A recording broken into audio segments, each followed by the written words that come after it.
Muy buenos días para todos nuestros amigos que nos acompañan a través del estudio bíblico devocional. Su hermano Pastor Roberto Alfaro les saluda. La mejor y cordial bienvenida a este tiempo de la palabra. Amar la palabra, aprender la palabra y vivir la palabra. Saludo cordial a los hermanos que nos acompañan a través de radiogenesis.tv, a los hermanos que nos acompañan a través de Vivo para Cristo TV en Estocolmo, allí en Suecia. Para todos ustedes, muy buenas tardes, bienvenidos. Muy bien, pues interesantísima la tarea que venimos desarrollando a través de las tareas. Las respuestas que ustedes me envían extraordinarias. Veo su interés no solamente en contestar las tareas, sino además en el hecho de participar de ellas y por supuesto escudriñar la escritura. Porque esto es lo interesante, que usted pueda ir a su libro de consulta, a su diccionario bíblico, a la concordancia, al Strong, a las diferentes versiones bíblicas y usted complemente su estudio y complemente su estudio personal.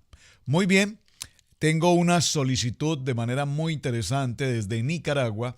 La hermana Griselda López me ha enviado una pregunta y por supuesto yo la quiero compartir con ustedes, además porque esa es nuestra tarea para el día de hoy. ¿Cuál es? Perdónenme. ¿Qué sucedió en la historia? Estamos viendo la historia de Moisés, estamos viendo la historia de Jetro, estamos viendo la historia de Séfora y hasta este punto el reencuentro de Moisés con su familia. Su familia aquí compuesta básicamente ¿por quién? Por su suegro, su esposa, sus dos hijos y por supuesto, Aarón, su hermano. ¿Qué pasó en la continuación de esta historia? ¿Qué pasó con Séfora? ¿Qué pasó con ella? ¿Qué relata la Biblia respecto a lo que sucedió con ella posterior a todo este proceso, al reencuentro ya nuevamente con su esposo? ¿Qué pasó con sus hijos, Gerson y Eliezer? ¿Qué pasó con esos dos jóvenes? ¿Dónde quedaron? ¿Qué labor cumplieron? ¿En qué textos bíblicos posteriormente aparecen? ¿Cuál fue entonces su actividad? Así que esa es la tarea. Muchísimas gracias a nuestra hermana desde Nicaragua que nos participó de esta inquietud. Me pareció muy interesante. Yo estuve, por supuesto, ya realizando mi tarea. Ahora quiero sus respuestas y luego tomaremos todos nuestros apuntes y compartiremos. Muy bien. Vámonos adentrando entonces a nuestro tema, cerrando el capítulo 18, fue nuestro tema en el día de ayer, recordemos, cómo Yitro, el sacerdote de Madián, vimos cómo Moisés le comentó lo que había sucedido. Primero lo saluda, le comenta la situación, comparte con él, le indica cómo Dios de manera sobrenatural ha ayudado en todo este proceso para sacar de la esclavitud al pueblo hebreo. Finalmente, en el verso 11, capítulo 18, vimos a un Yitro totalmente conmocionado, lleno del gozo, de la alegría, diciendo: reconozco que Yahweh es más grande que todo Dios que yo alguna vez haya adorado. Inmediatamente practicó o Yitro realizó el holocausto y sacrificios. Reunieron a los ancianos del pueblo de Israel, se reunieron junto con Aarón y Moisés y compartieron los alimentos en esta coinonía. Muy bien. Vimos cómo esta unidad es tan extraordinariamente importante, toda vez que ahora a través de Yitro se hace una tarea muy, pero muy, muy, muy importante.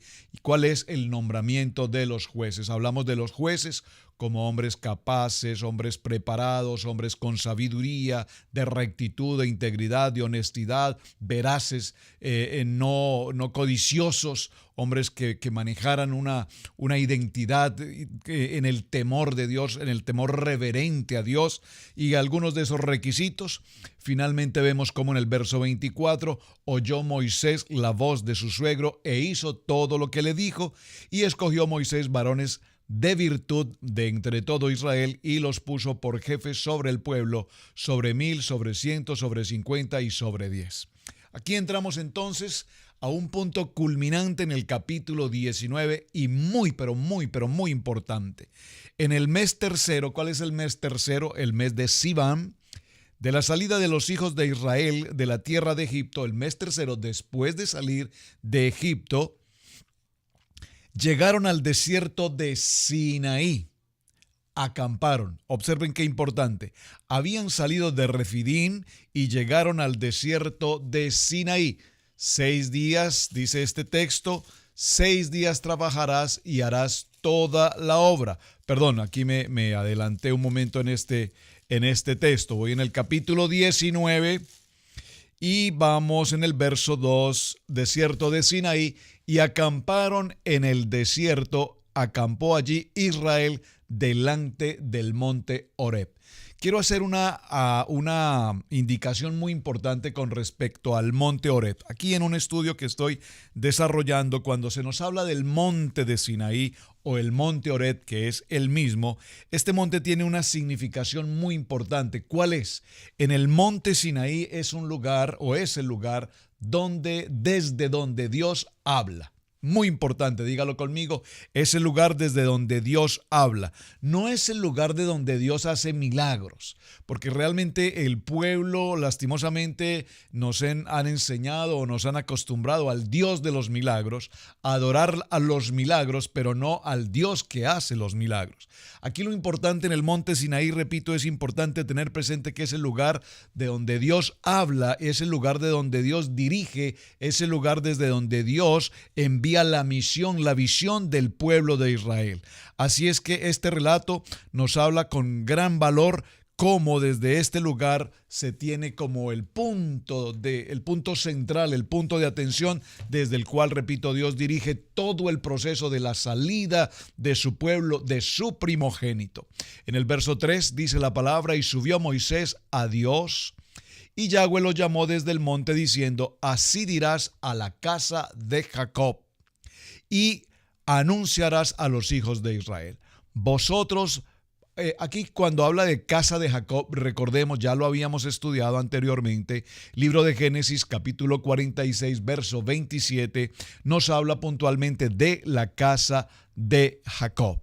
Y vemos cómo el Señor le dice: así les dirás, vosotros visteis lo que hice a los egipcios, y cómo os tomé sobre las alas de las águilas y os he traído a mí.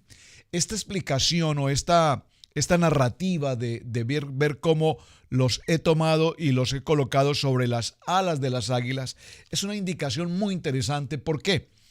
Porque dentro de las aves, el águila, usted seguramente conoce esta historia tan interesante, las águilas colocan a sus polluelos sobre sus alas, y sobre sus alas ellas se elevan a una máxima altura, y desde esa máxima altura posteriormente las dejan caer con el propósito de recogerlas, por supuesto no que caigan al piso, pero sí que puedan aprender a volar. Pero lo que quiero mencionar y lo importante en este texto es que las águilas son las únicas aves que colocan a sus polluelos sobre sus águilas. Muchas de las demás aves, para transportar a sus polluelos de un lugar a otro, lo que hacen es que las toman con las garras. Miren qué interesante, porque aquí Dios nos dice en este texto: permítame recordarles cómo los tomé sobre alas de águilas y os he traído a mí. Muy importante. Esta expresión es muy interesante. Recordemos que en el libro de Isaías, vayamos un momento a ese texto maravilloso. Es una palabra que tenemos como parte de principio y visión dentro del ministerio de varones en nuestra congregación. En el libro de Isaías, en el capítulo 40 y en el verso 31, dice esta palabra. Léalo conmigo, por favor. Libro de Isaías, capítulo 40 y verso 31. ¿Lo tienen?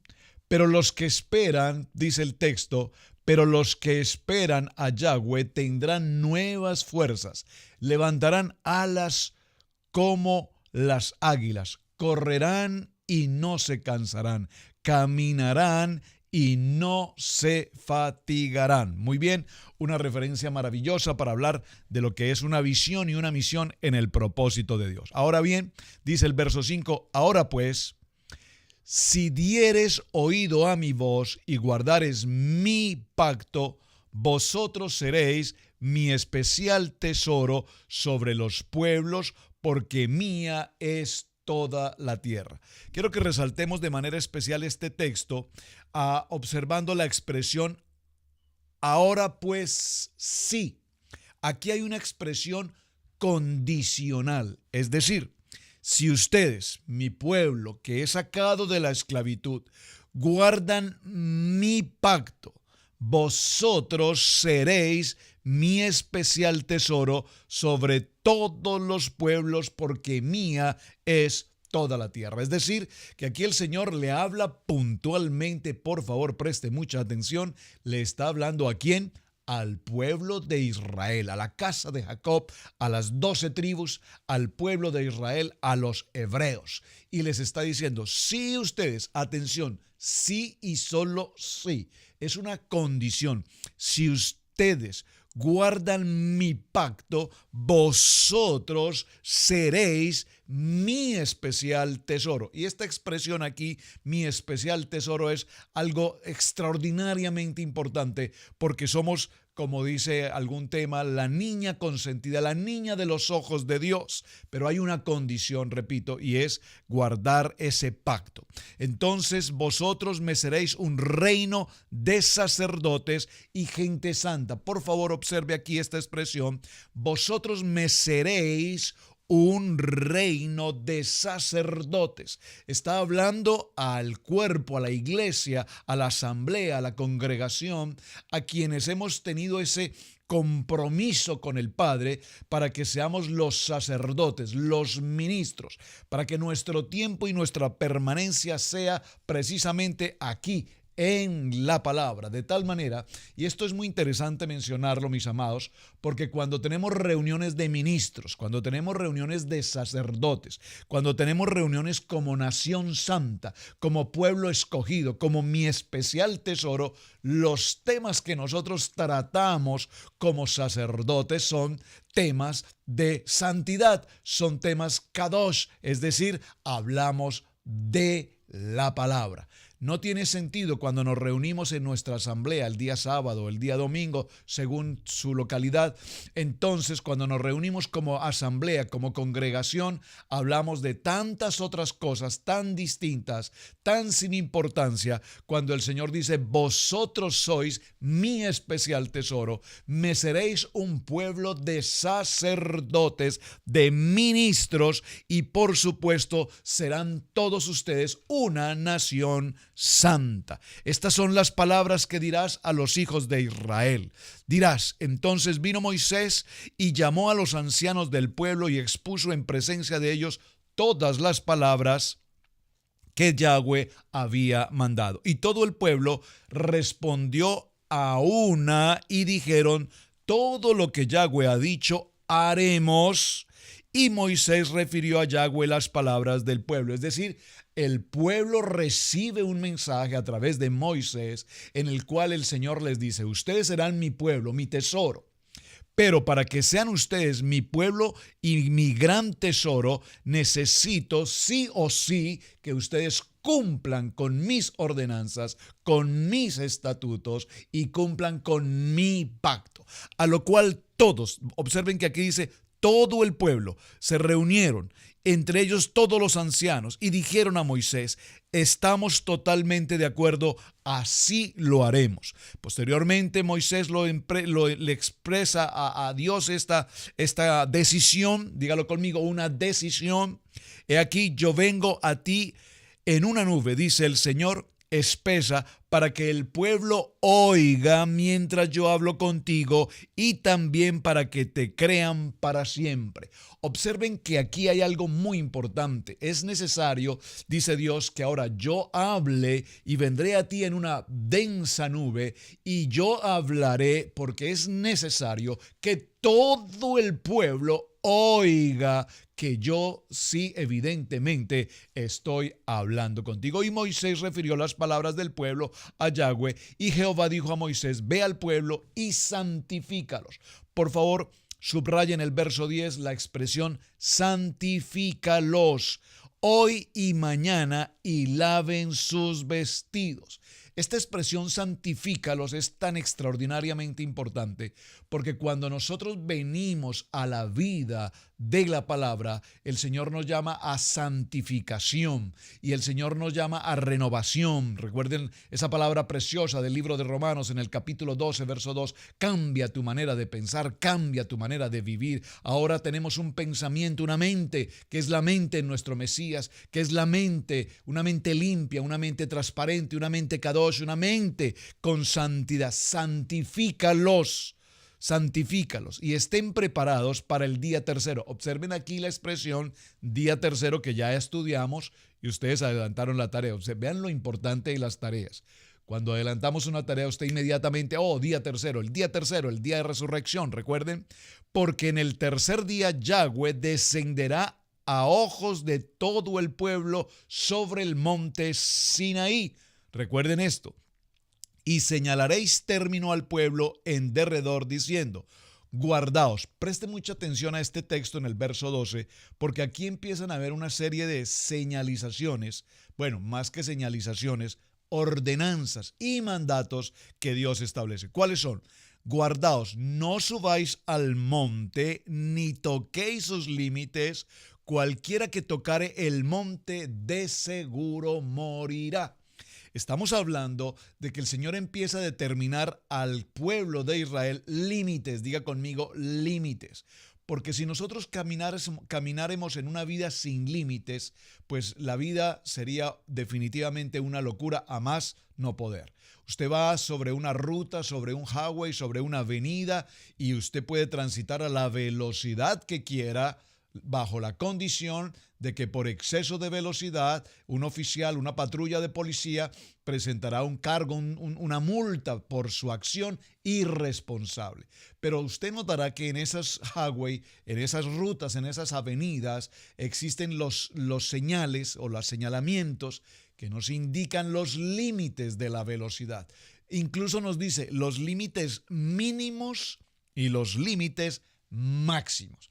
Normalmente siempre vamos arriba de un límite máximo, máxima velocidad 70 y sin embargo las gentes van a 75 o a 80 o a más. Yo lo digo por experiencia porque procuro en una ruta que debo transitar cada semana, es una ruta de 70 millas por hora, usualmente voy sobre el 70 o un poquito más arriba, no tanto. Aquí tenemos la tendencia a decir 5 millas máximo por arriba del límite en 75 millas. Y aún mi esposa me dice, creo que vamos un poco rápido, ¿verdad? Por favor, baja la velocidad. Sin embargo, puedo notar cómo a mi alrededor, los automóviles que transitan a mi alrededor van por lo menos entre 80 o 90 de velocidad. No importa qué velocidad vayan ellos. El Señor lo que está haciendo con mi ejemplo aquí está empezando a colocar límites, porque cuando desobedecemos estos límites, cuando desobedecemos estas líneas, cualquiera que tocare el monte de seguro morirá. No lo tocará mano porque será apedreado o aseteado, sea animal o sea hombre, no vivirá cuando suene largamente la bocina, cuando suene el tiempo del chofá. Y este tiempo del chofá creo que lo explicamos en uno de los videos, usted lo va a encontrar allí en el YouTube, en la página de Radio Génesis 128. Dimos una enseñanza junto con mi esposa, la pastora Pili, hablamos sobre el sonido de trompeta, el chofá, y hablamos de los diferentes tipos o sonidos del chofá y cada una de las indicaciones al sonido de la trompeta tiene una indicación. Esto es algo así como en el ejército. Para quienes han prestado el servicio militar recordarán que a las 4:30 de la mañana hay un soldado entre todo el grupo, el batallón, los hombres, que es llamado el trompetista, el trompeta, que a cierta hora, muy en la mañana y durante ciertos espacios en el día, al desayuno, al almuerzo, en fin, a todo momento con la trompeta, según el sonido de la trompeta, indicará si es para levantarse, si es para pasar a una formación, si es para pasar a los alimentos, si es para una reunión general, si es para ir a un puesto de combate, de emergencia, de guerra, etc. Asimismo, el chofá dice aquí que será tocado cuando suene largamente la bocina, subirán al monte. Y esto es muy interesante, hermanos, porque Noten cómo en el tiempo de este pueblo de Israel, caminando en este desierto, miles de gentes, ¿cómo podían comunicarse entre uno y otro? Pues bueno, muy bien, muy seguramente lo hacían así como lo indica este texto en el verso 13, a través del sonido de la trompeta, del sonido del chofá. Cuando llegaba el momento de levantarse, entonces un chofá desde un punto determinado sonaba, y a su vez ese sonido que el viento llevaba en ese desierto avanzaba cuantas millas para que otro chofar repitiera el mismo sonido, y así sucesivamente se levantaba el pueblo, marchaba, continuaba su camino. Era el tiempo de reposar, era el tiempo de avanzar. Aquí dice en este texto: será el tiempo en el cual el pueblo subirá al monte. Y descendió Moisés del monte al pueblo y santificó al pueblo y lavaron sus vestidos. Muy importante. Y dijo al pueblo: estad preparados para el tercer día. Por favor, dígalo conmigo: estamos preparados para el tercer día. ¿Estás preparado para el tercer día? ¿Estás preparado para ese tiempo de Yobel, para ese tiempo de victoria, para ese tiempo en el que nuevamente el Mesías esté con nosotros? ¿Estás preparado para ese tiempo? Pues muy bien, ese tiempo, el tiempo del tercer día, el tiempo de Shavuot, el tiempo de Pentecostés, precisamente es el que vamos a celebrar, porque evidentemente en este tiempo de Pentecostés, en este tiempo de Shavuot, será el tiempo en el que nuevamente el Mesías estará con nosotros. Aconteció que al tercer día, cuando vino la mañana, vinieron truenos y relámpagos y espesa nube sobre el monte, y el sonido de la bocina fue muy fuerte. Truenos y relámpagos en el desierto seguramente podrían ocasionar cierto pánico, cierto temor ante esta dificultad en el desierto. Truenos y relámpagos en el desierto. Parece que va a llover, el cielo se está nublando, pero para Moisés y Aarón particularmente esto era algo muy común, porque ellos sabían que ante la presencia del Dios Todopoderoso, truenos, relámpagos, zarza ardiente y todo lo demás podría suceder. Y se estremeció todo el pueblo que estaba en el campamento. Y Moisés sacó del campamento al pueblo para recibir a Dios, y se detuvieron al pie del monte. Aquí la palabra temor, que expresa en el punto 16, en este pasuk 26 nos dice: y el campamento y todo el campamento, todo el pueblo se estremeció y sintieron temor. Aquí realmente la palabra temor debemos definirla como respeto, como honra, como reconocimiento a la supremacía del Dios Todopoderoso. Por supuesto, cuando nosotros hablamos del temor a Yahweh, evidentemente, así como representa temor en el sentido de respeto y de honra, también, por supuesto, temor tiene que ver con el sentido de que cuando incumplimos con los mandatos o las ordenanzas, pues por supuesto, así como yo te coloco frente a la vida o a la muerte, tú debes tomar una decisión, o vida o muerte. Así como yo coloco delante de ti estas bendiciones, dice el libro de Deuteronomio en el capítulo 28, todas estas bendiciones vendrán para ti. Tú eliges, o eliges las bendiciones si cumples, si obedeces mis ordenamientos, mis mandatos, estas bendiciones vendrán para ti. Si tú, libre albedrío, decides desconocerlas, rebasar los límites, salirte del lineamiento que estoy colocando, entonces dijo el texto anterior, morirás. Simplemente estas maldiciones te acarrearán también. Aquí entonces el temor significa, repito, que cuando también desobedecemos la palabra, sin lugar a dudas hay temor en el sentido de miedo, porque sabemos que hay una consecuencia respecto a esto. Todo el monte Sinaí humeaba porque Yahweh había descendido sobre él en fuego y humo, y el humo subía como el humo de un horno, y todo el monte se estremecía en gran manera. Aquí está hablándonos que el fuego, recuerden que lo vimos en los textos anteriores, ese fuego consumidor también, que representa, simbólicamente está hablando de la presencia de Dios. Recuerden que la zarza ardía, había un fuego, pero la zarza no se consumía. el sonido de la bocina iba aumentando en extremo, Moisés hablaba y Dios le respondía con voz tronante, con una voz tronante. Pero realmente aquí hay algo interesante. Evidentemente el pueblo podía escuchar que había una voz que hablaba en medio de esta nube a Moisés, pero algo muy interesante, Moisés, recordemos que el nivel espiritual de Moisés es un nivel totalmente sobrenatural, es decir, lo mencionamos en los estudios anteriores. Vimos que la fe en el sentido humano, la fe en el sentido natural, la fe en el sentido griego, la fe en el sentido de la religión, la fe en el sentido del pensamiento humano, es una fe en la que todo puede ser posible o no. Pero no es la fe que Moisés nos muestra en estos textos. Vemos a un Moisés que tiene una fe emuná, que nos habla de una fe totalmente sobrenatural. Dígalo conmigo entonces, el nivel de Moisés era un nivel espiritual tan supremamente alto en el que él tenía una conexión permanente, directa con Dios.